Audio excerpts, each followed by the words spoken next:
Янил урта мәктәбе базасында мәгариф хезмәткәрләренең август киңәшмәсе узды. Быел төп тема цифрлаштыру чорында тәрбия һәм белем бирү булды. Килгән кунакларны Янил фест күргәзмәсе театралештырылган пролог һәм концерт программалар белән каршы алдылар. Шулай ук авылда тормышка ашырыла торган төрле проектлар тәкъдим ителде. Шул исәптән гаилә бизнес проекты да. 2017 елдан бирле ит ризыклары әзерләү белән шөгыльләнәбез.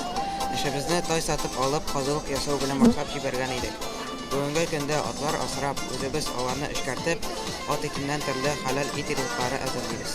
Биредә катнашучыларга авыл туризмында цифрлы технологиялар проектын күрсәттеләр. Аның төп максаты заманча технологиялар ярдәмендә зур аудиторияны кулачлау һәм туристларны авыл җирлегенә җәлеп итү. Соңыннан конференциядә катнашучылар мәгариф спорт программасы белән таныштылар. Тәҗрибә участогы инде безнең мәктәп салынганнан бирле эшли, ләкин елдан ел инде без культураларны сонын арттырабыз, аның күләмен арттырабыз. Һәрбер культураның янында табличкалар куелган. Бу табличкаларда инде безнең QR-кодлар. Бу QR-код аша шушы культура турында тулырак мәгълүмат алырга мөмкин. Киңәшмәдә катнашучылар җәйге табигатьнең барлык шифасын, тәмен үзенә сеңдергән үсемлекләрдән ясалган чәй белән сыйланып пленар өлешкә күчтеләр. Тантаналы шартларда яшь педагогларны укытучы һөнәренә багышлау өлеше, бердәм дәүләт имтиханнарының 100 балл алган укучыны хөрмәтләү, мәгариф хезмәткәрләрен бүләкләү булды. Укучыларның бизнес проектлары күргәзмәсе оештырылды. В рамках татарского проекта Татар халык проекты кысаларында безнең укучылар бик актив катнаштылар. Программаларны тормышка ашыруда югары технологиялар һәм информатика системасында гына түгел, ә авыл хуҗалыгын үстерү өчен дә мөмкинлекләр тудырыла.